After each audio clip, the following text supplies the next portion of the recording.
So I was working with someone the other night. This wasn't an official consulting call, and he had some questions about a podcast. So the first thing I always have to get out of the way, is this a hobby or a business? And for the record, there is no wrong answer there. I just need to know what's the goal of this thing. And this person said, look, I've got a background in radio and communications, and I'd kind of like to use my podcast to build kind of an online resume. It's a great idea. But I saw he was using Anchor.fm. And so I asked him, why Anchor.fm? Because I've heard nothing but great things about them. A lot of people I speak to. Okay.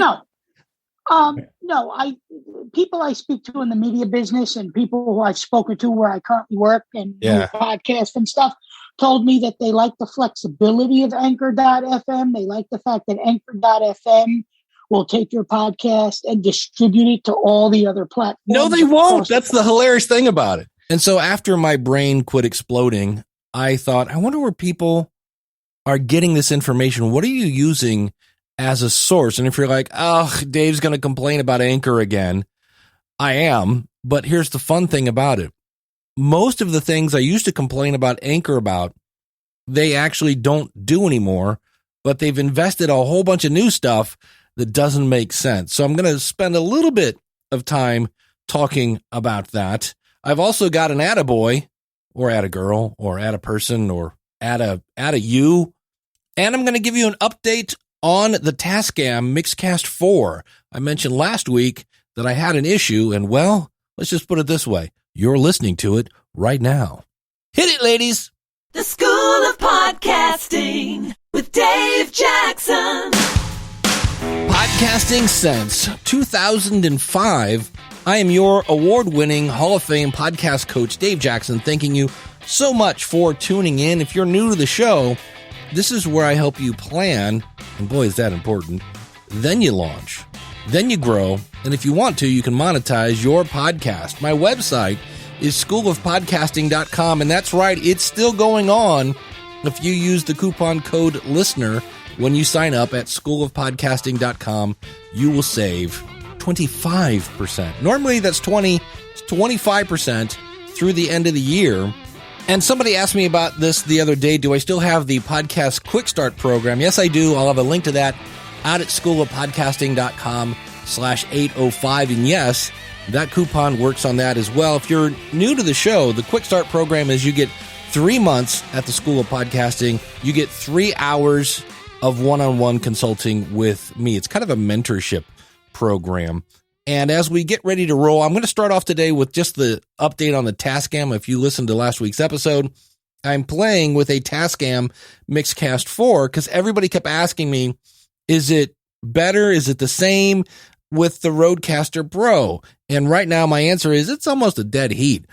I personally like the way I sound a little more on the Tascam, but on the other hand, I also switched microphones. So I have to get the Rode and the Tascam side by side. But I wanted to let you know, here's the cool thing. When you have a problem with a company, I used to teach customer service. I am actually an award-winning customer service representative. I won Employee of the Year when I was a customer service rep many moons ago. And I have a plaque somewhere in this office with that. And here's the thing with customer service. If you have an upset customer and you actually solve their issue, they are so less likely to leave your company because now they trust you. So it's really true customer loyalty comes about not when things go great all the time, although that definitely helps. But when you come along and you respond with empathy, listen to them, and then solve their problem, you've got a just whole wheelbarrow there full of loyalty from that customer. They're really probably not going to leave. And that is the case with Tascam. They heard my episode last week on Ask the Podcast Coach, and they said, hey, like, wow, that sounds like, kind of quite the train wreck you had there. And I was like, yeah, it was a little embarrassing. And so not only I had somebody pretty high up in the marketing department, and then this was kind of like I almost fanboyed out. They have a bunch of tutorials on YouTube, and the tech guy that does the YouTube videos was there. I was like, holy cow, it's the tech dude from the YouTube videos, who I believe was Sean or Scott or something with an S. And so first, They just said, here's the deal. We're going to send you a new unit. We're going to swap that bad boy out. And I was like, wow, thanks. Because I said, I've been using it all week. I haven't had a problem since. I used it yesterday, which was I do a live show every Saturday. So I went through the exact same thing again, didn't have a problem. And I really think it was just a weird glitch. You know, sometimes electronics are just not your friend. That's usually, not something you're like, oh, okay. But, sometimes it's just, whatever happens, happens. And so they were really cool. They're swapping that out. And then they took out a pad and pencil and said, what would you like this thing to do? And I gave them a bunch of ideas and they said, here's the good news. And I'm like, what? And they're like, we're already working on that. So there are going to be firmware updates to this thing in the future. So I don't want to completely give my opinion on which one is better, Rodecaster or Tascam, because it sounds like probably early next year, there's going to be a firmware up to that. And at that point, it's going to be really hard to pick one because right now it's missing a timer. So when I hit a little button with music or something like that on the Rodecaster, it shows me how many seconds I have until that music is over. So if I want to talk it up and things like that. But other than that, they're really, really close to each other. And I just ever so slightly like my voice on this one just a little better. But I wanted to say, hey, if you were worried about the Tascam, I'm here to tell you that company stands behind their stuff like nobody's business. The other thing I wanted to point out here at the beginning of the show, and I'll make this quick, question of the month. I do this every year. I need your answer by December 24th, 2021. The question of the month is, what's your favorite show? And it can only be one. And yes, I know it's hard to pick just one, but just give me one. Because if you give me two, I'm going to take your first answer. I'm like Jeopardy that way. So please don't make me edit your thing. What's your favorite show? Tell me a little bit about it. If you know their website, it'd be really cool if you could let me know that.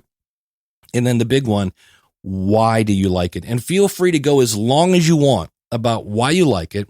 Then tell me a little bit about your show, your website, so I can link to it, and a little bit about your show. And we put that together every year at the end so we all get to know a little more podcasts to listen to in the future. And we also learn why people like podcasts so we can do more of that. To participate, go to schoolofpodcasting.com/question by December 24th, 2021. schoolofpodcasting.com/question. How'd you like to learn my training style? Take me for a test run, if you will. I've got a free course for you. Check it out. LearnPodpage.com. Podpage is this phenomenal tool that allows you to create a great looking website without knowing a single bit of coding. And you can try Podpage for free. I've got the free course. It goes over all the features. Everything is one place. Try Podpage.com. You can check out my training style. You can check out Podpage. It's all free. LearnPodpage.com. All right, back on episode 793, I did an episode called Understanding Podcast Hosting Features. And so we're not going to go into all of that, but basically I'm just going to talk about Anchor because I get a lot of traffic to my website about this. And number two, you heard at the beginning, there are people that are saying this is a great platform. And I'm like, I think you need to hear another side of the story. And again, this is new stuff. So first things first, a podcast is media basically delivered via an RSS feed. Not to be all old and curmudgeon-y about this, but I thought about this. If you think about it, content is delivered via a paper book, a Kindle book, or an audio book. And podcasting is a form of delivery. It's a form of delivery. So can you be a podcaster on YouTube? You can be a content creator on YouTube. You can be a content creator on a blog. You can be a content creator. It's just, we're talking about a specific delivery here. And there's a reason for it because true podcasting is open. It is syndication all over the world. So here are quickly the previous reasons I didn't like Anchor. All right. Previously, when you joined Anchor, you would see a large button that mentioned how Anchor could syndicate your show for you. And the uninformed wannabe podcaster, and that's the problem here. It's not a problem, but it's one of those things that there are people that are new to podcasting. They don't know what they don't know. And so all of a sudden they sign up for this thing that says, hey, you can make a podcast with your phone and looky, we'll submit your stuff to all these different places for you. Why wouldn't you say, sure, sign me up. This sounds great. I love this company. Look at what they're doing for me. Here's the problem. They kind of forgot oopsie, I forgot to tell you that when we submitted your show, if we could do air quotes for you to Apple, Google, Stitcher, and a couple other Apple, Google, Stitcher, and Spotify, that you kind of they never control your show, but they control the access to additional stats. And I had many people that were my friends that kind of got burned by this. That said, hey, like, how do I get control of my show on Apple? And it's like, oh, in fact, they used to have a help desk article on that. So how interesting is that when you have a help desk article showing you how we kind of screwed you? Sorry, we didn't mean to, but here's how you can fix how we kind of mess things up for you. They also promise to help you make money. And yes, you can make money. I have a fake show on Anchor called Fat 50 and Frisky. It's earned $6.78. And now, granted, I'm not really promoting that show. Haven't done an episode in a long time. Started back in November 2019. And with me, again, doing zero promotion, I've spent, now here's the thing, let's be honest, I also didn't spend any money on hosting. So that's another way it made me money. $6.78 on 756 plays. That is 0.0089 cents per download. 0.0089 cents per download. Now on Buzzsprout, the median number of downloads is 29. That's right off their website. So that means I would earn 26 cents per episode. So yes, you are not losing money, but if you're looking to get rich, let's just say it's not going to happen. And I see this a lot. I had somebody this week I was working with, and they had 30 downloads per episode. And they were like, how do I get a sponsor? And remember how I said plan, launch, grow, and then monetize? They did plan, launch. I think they just did launch. And yeah, you're not going to make any money with 30 downloads per episode. I hate to say like absolutes, but I'm pretty sure on that one, you're not going to make a lot of money with 30 downloads per episode. Check out the book, profitfromyourpodcast.com. I'll train you how to make money with your podcast. So that's the thing that, again, kind of bugged me. And the only sponsor that I've ever seen on Anchor is Anchor. So the one thing, because it's free, Anchor's a free media host. That's another reason why I didn't like them. I thought this was going to be quick, Dave. And free media hosts typically go out of business 3 years and 1 month from the minute they open. Now, Anchor didn't go out of business because Spotify bought them. So let's get to the things that are kind of bugging me now. And for me, this is about trust. Like, I trust, it's kind of cool that when you go into an event. Now, let's also do this. I work for Libsyn, libsyn.com. Use the coupon code SOPFREE to get 1 full free month at Libsyn. And when I do an episode like this, where I'm somewhat commenting on a competition and people go, oh, you just say that because you work for Libsyn. No, it's not true, because I know Mark over at Captivate.fm. I know Todd and Mike over at Blueberry.com. I know the guys at Buzzsprout. Am I going to say Libsyn's better than them? And I'm going to explain why. And I'm also in some cases going to go, that might be a better fit. Not very often, but there are times. And so it's not just hey, they're my competition. I honestly just think this is a bad choice. So let's get to why. And it really comes down to, you got to read the small print with these guys. I just showed you how they're like, hey, would you like me to submit your show for you? And you go, sure. And then find out later, oh, oopsie, we forgot to tell you, we control your show now, or your access to stats in Apple. So here's the fun thing. In October, Spotify announced. Now, when I say Spotify, realize Spotify is the company that bought Anchor. So it's one of those things that's kind of interesting because, they're two separate companies, but we'll get to Spotify towards the end of this, because that's one of the reasons why I don't like Anchor, and I'll explain how that works. But if you were around in October, you heard things like, hey, you can now play music in your podcast. And you're like, you mean I can play AC/DC? Yep. I can play, Miley Cyrus? Yep. I can play Billie Eilish? Yep. I can play Skynyrd? Dude, I can play Skynyrd? Yeah. Well, hold on there, Sparky. Let's again read the fine print.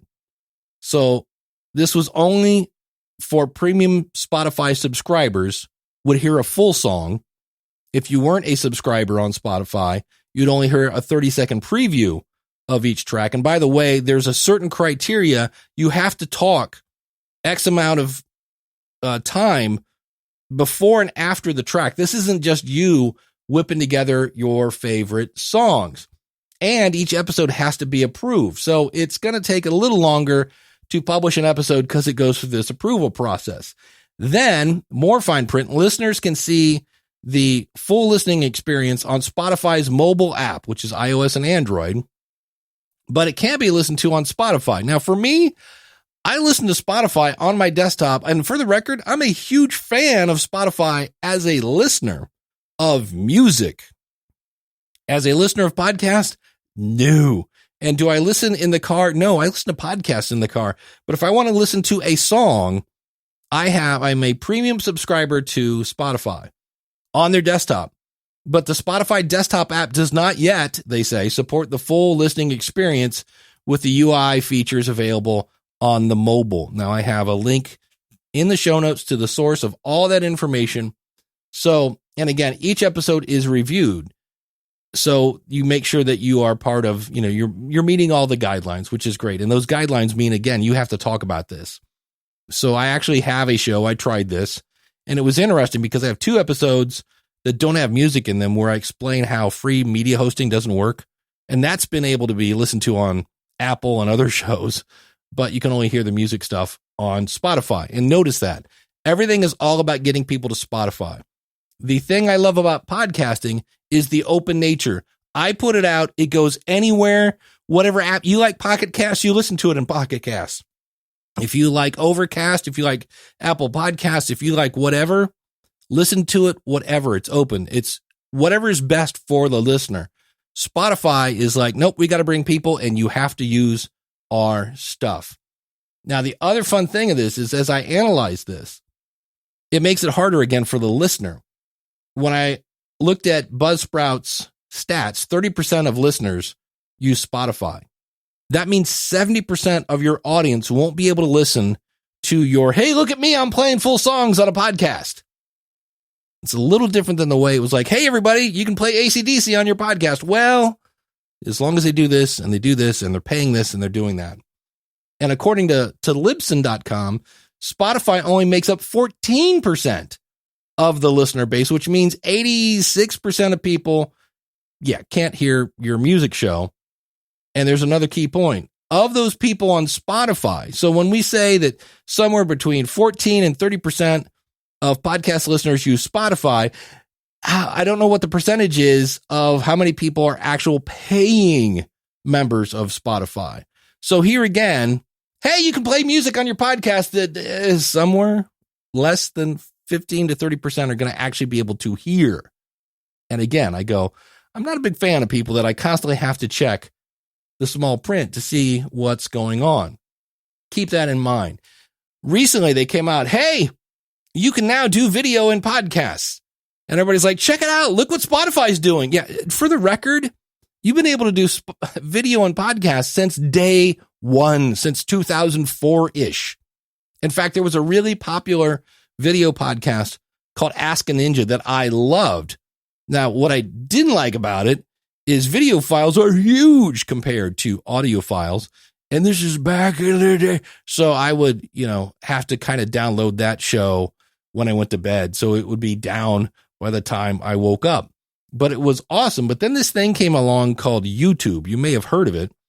And you could upload your video files there for free because, as you might imagine, media hosts, since they're larger, cost more to host. And then the other thing is in some cases, I remember somebody had uploaded a high definition video file as a podcast.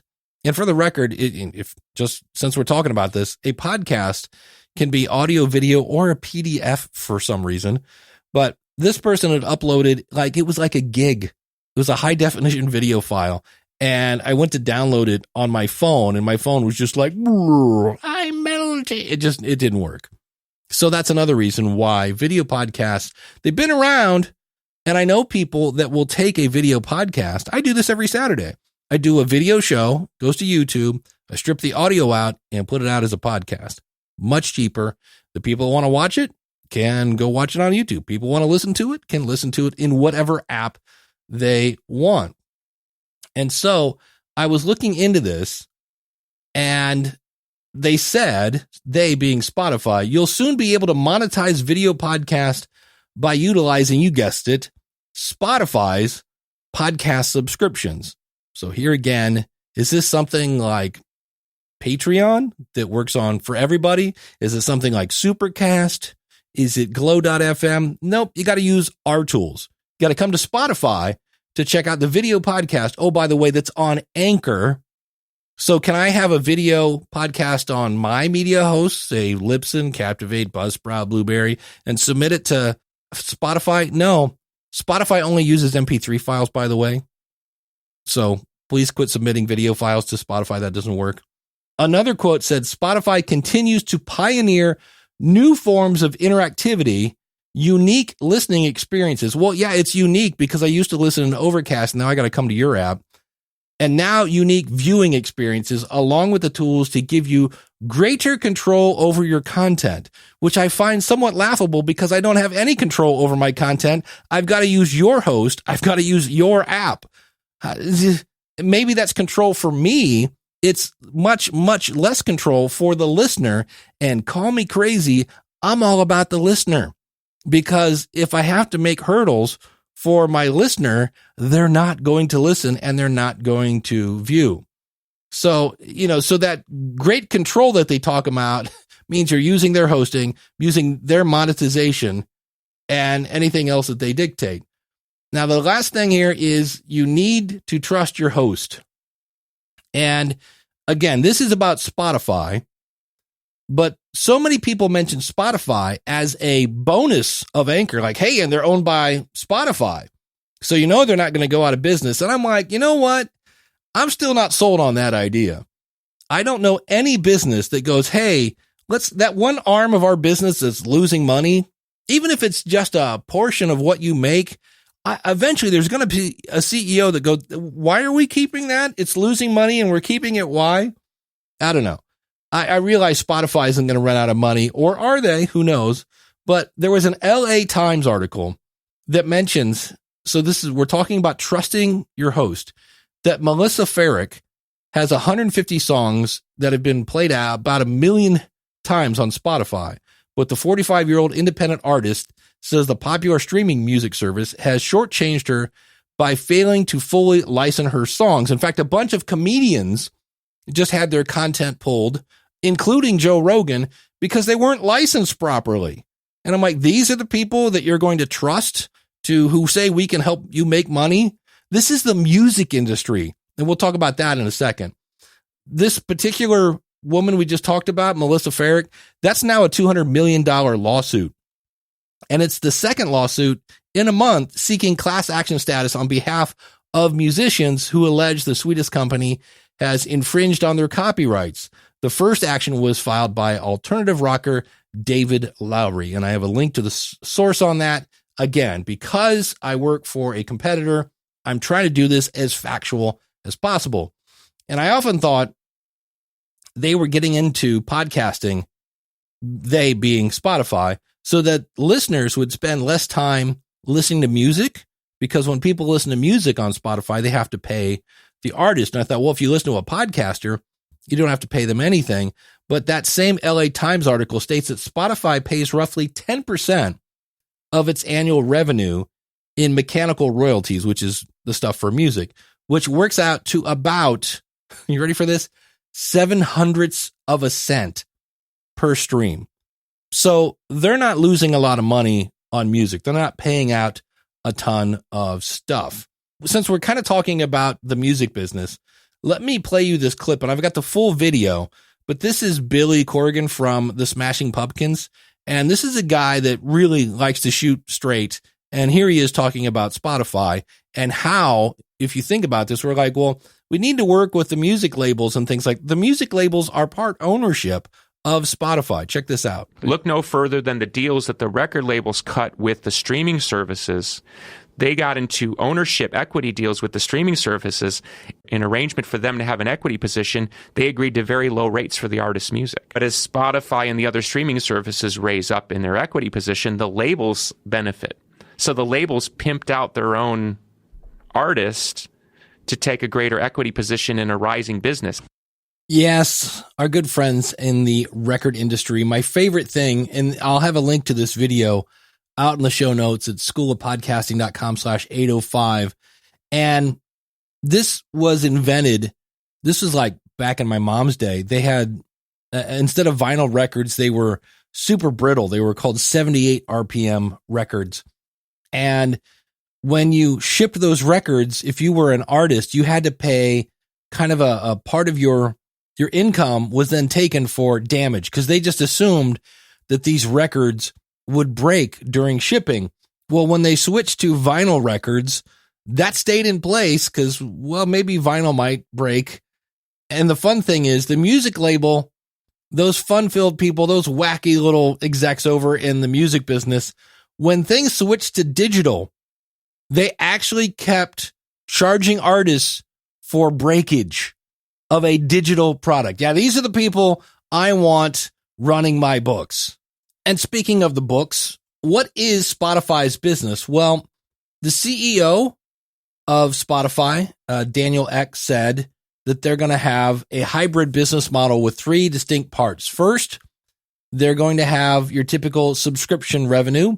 Another is advertising dollars through its podcast and ad marketplace, and as well as music streaming ads. And the third is an a la carte options, which helps musicians and podcasters sell merch, tour tickets, or even subscriptions to their own content. So when they're selling subscriptions, that's using Anchor through Spotify. When you're using the ad marketplace, that's using the one company they bought that does ad stuff. And this third one, selling merch. If you are a merchant that has merch, I would go to Spotify and go, hey, would you like to buy us? I hear you overspend for a lot of stuff. And Ek, in an article on Axios, says he doesn't believe that podcasters will be paid per stream because, well, that would be kind of cool, even though it would be something. It'd be better than nothing. And he said Spotify's, they pay music creators that. Because I said, look, musicians are getting, granted, a very small percentage of money, but it is better than nothing. And a podcast is 45 minutes long, where a song is like 3. And he said, yeah, we're not doing that. Of course not. He does, however, believe that there will be a broadening and acceleration of podcast monetization options, meaning just throw your stuff on my stuff. And the other thing you might think about with Spotify is when you don't pay for something like Anchor, that means you are the product, which means you might not have as much control as you want. Joe Rogan was paid $100 million to go exclusive. Again, here we go with the walled garden around Spotify. And yet 40 of his episodes were removed. Links in the show notes when he transitioned from his previous host, which was Libsyn, to, Anchor, in this case, Spotify. And the odd thing about people picking on Joe Rogan, like, why were his episodes removed? And Daniel Ek actually made a really good point. He said, look, we have a lot of really well-paid rappers on Spotify too that make tens of millions of dollars, if not more, each year on Spotify. And we don't dictate what they're putting into their songs either. And I kind of go, yeah. And again, I ask, why were 40 episodes of Joe Rogan removed? That's really interesting. So again, going back to, you have to trust your media host. Some more kind of smoke and mirrors. I thought this was interesting. This is from James Cridlin over at Pod News. He has an article. I'll have a link out in the show notes again, schoolofpodcasting.com/805. And he said there were 7 large announcements about big shows coming to Spotify. For example, I'll give you one. Prince Harry and Meghan received millions in 2020. And since then, they've done 1 episode. Yep. Now, they promised more episodes in 2021. Someone might want to check the calendar on that. And the interesting thing about this is when you make these big announcements, it can affect your stock because Spotify is public. And when Meghan and Harry announced hey, we're going to do a podcast thing, the stock went up 1.9%. So the fun thing is, and I don't have the financial know-how to do that, to see how much the stock went up versus how much they were paid. I thought that was interesting. But again, it's one of those things where you're like, well, wait, so you're saying things and then you don't do them? I know I've seen a lot of shows, Amy Schumer, the Bruce Springsteen, Obama one, where they're like, these are exclusive. The only way you'll get them is on Spotify until now. Again, it's a trust issue. Some more fun tips as we wrap up this whole Anchor thing. Anchor podcasters have published less than half of the amount of shows on other hosts. That's kind of like, well, duh, because you got no skin in the game. So you start a podcast, you fart into your phone, and then you quit. Their video for music talk format, I love this. There's a video when they're announcing their, hey, you can play music in your podcast now. They show a guy recording a podcast with his phone on speaker, and he's talking into it. And I ruling out Gary V, please, if you know of a super successful podcast that is recorded on their phone using it on speaker, I want to go hear it. I want to talk to this person because their content must be phenomenal. It's interesting because just because it's easy and it's free doesn't mean it's good. Remember, when it comes to products or projects, there are three types of services. It can be good, it can be cheap, and it can be fast, but you can only pick two. So if, again, you want to check out that other episode on how to choose a podcast media host, you can find that at schoolofpodcasting.com/793. It's called Understanding Podcast Hosting Features. And just to be completely open, if you are having amazing success on Anchor, I would love to hear from you as well. Like, for instance, if you have a sponsor that's not Anchor on Anchor, I would love to hear that because I don't know anybody who's ever had a sponsor that's not Anchor, which is interesting because the one thing that's supposed to be making the money is yet another thing that's losing the money. So I would love to hear that. You can contact me out at schoolofpodcasting.com/contact. I realize that while there are a lot of wannabe podcasters, as well as podcast consultants that listen to this show, so I thought I would share something for them. This is a new feature. Well, it's not a new feature. It's something I've always done. At the School of Podcasting, if you want some feedback on your show, I'm happy to listen to your episode and tell you what you're doing good and telling those things that maybe need a little tweaking. And I found a tool called NoteTracks. If you go to schoolofpodcasting.com/NoteTracks, you can see it. And if you've ever seen SoundCloud, remember SoundCloud? Yeah, the company that still hasn't implemented, speaking of bad media hosts, the company that still hasn't implemented the Apple tags from 2017. Really? And you could leave comments on their player. It's a little bit like that, only you can invite as many people as you want to leave comments. So when I always talk about you need to create some sort of focus group, this is an easy way to do that. And so I'm now implementing this at the School of Podcasting, and members can say, hey, Dave, here's the episode, go listen to it. And then there's an option of, would you like other members from the School of Podcasting to also listen and subscribe? So I'll go to our little private mastermind group and I'm like, hey, so-and-so from this podcast about such and such has put in an episode. If you think you would like this episode, let me know and I will send you a link and you can leave comments as well. This is something I'll also be using on the Podcast Rodeo Show, which is a show where I just listen to the first part of your podcast. It's kind of a first impression review. And then if you want a full review of your podcast and your website and your goals with not one, but two podcast gurus and content gurus, check out the Podcast Review Show. This is a show I do with Eric K. Johnson. He's got, I think, 20 or 30 years in radio. And not only is Eric in radio, but he's like number one in radio in his market. He's also got a bachelor's degree or a master's degree or one of those big shot smarty pants degrees in business. And so between his background, my background in technology, we both obviously love content. we will be using this in the future as well. So if you want to check it out, you could do this. You could just basically go over and try the free version and then just put up, you could have, I guess in this case, up to 3 episodes for free. And then just ask your audience, hey, if you would like to leave comments on this, let me know, send me your email, and I will send you a link. And the cool thing about this is I brought up SoundCloud. They go into this particular software. It's online, by the way. The whole thing's online. And when they're listening and they hear something that they go, ooh, this was good, they hit stop, they click a button that says leave comment, and it puts a little note right at that mark.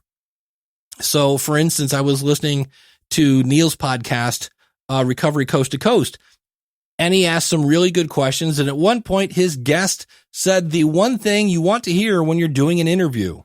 And I've never talked about this story, so I'm actually talking about it with you probably the first time. That's the best thing to hear when you are the interviewer, to have somebody say, hey, I've never talked about this before, because they're much more likely to share that interview. Scott Johnson is someone I helped start a podcast many, many moons ago, friend of the show, and just a great guy overall. Does a show called What Was That Like? And he was actually interviewing somebody who was in the Oklahoma City bombing. And to me, part of being a great interviewer is making your guest feel comfortable. And Scott does a great job of that. Obviously, I'll play a clip here in a second. The other thing Scott does is he asks the question and he shuts up and just lets the guest tell their story without getting in the way. And this was one where I could see other people butting in, and Scott just let them talk and listen to what she says, how comfortable she feels. And also, I thought this was a great example of Scott using his own knowledge and being able to relate to the guest, to where when he says something, well, this happens. Might think that when you cross a finish line in some huge event like that, that your thoughts might be, wow, I'm sure glad it's over. I don't have to run anymore or whatever. But that's not what it is. It's just, I've seen it when it happened to me, and I've seen it happen to so many people as they cross a finish line. It's just overwhelming emotion that you did it. Yeah. I mean, just you even describing when you said, you know, you are an Iron Man. I mean, you saw my eyes filled up with tears because it's still emotional to this day, even just thinking back on it. So that's Scott showing his vulnerability, and then the guest just mirrors that. So to that, I and David Lee say, whoa! Whoa! Links to Scott and Neil's shows out at the website, schoolofpodcasting.com/805. You've heard me say in the past that I want to rid the world of boring podcasts. Well, that's a little harsh. So I've kind of reworked that. I said, hey, I want to take my podcast polish and buff out the boring. And the reason for that is podcasting has kind of a problem with people think they're, well, boring. Case in point, I don't know, 6 minutes into the new reboot of Sex and the City on HBO, and I hear this clip. You know, when I first started doing it, it was really just for me, you know, just for fun. But now that I'm on that podcast, it's kind of growing into a thing. Wow. Instagram, podcast. I guess your passing is younger, too. Still haven't listened to it, have you? Carrie, I love you to death, but I draw the line at podcasts. And then later they said this. Oh, yikes, I'm going to be late. I have to go do a podcast. They're like jury duty now. Yeah. So not exactly a great reputation when it comes to podcasts. And that's really the culture I want to build at the School of Podcasting, is where you have this group of people all trying to make the best podcasts possible. If you would like help with that, everything I've mentioned today is out at schoolofpodcasting.com/805. If you'd like to start a podcast, just go to schoolofpodcasting.com/start. Use the coupon code LISTENER. Next week, we're going to talk about changing your format. Can you change your format? Yeah, you've heard me say your podcast is a recipe, and you can change it anytime you want. It's not a statue. The question is, what do you mean when you say change the format? How much of this can I tweak? When do I tweak it? How do I know if it's working? Things of that nature. That's all in next week's episode. You can subscribe to the show. Again, same website, schoolofpodcasting.com. You'll see follow and subscribe buttons there. Everything is there, schoolofpodcasting.com. Thanks so much for listening. Hope you're enjoying your holiday season. And until next week, happy Kwanzaa Masaka. Take care. God bless. Class is dismissed.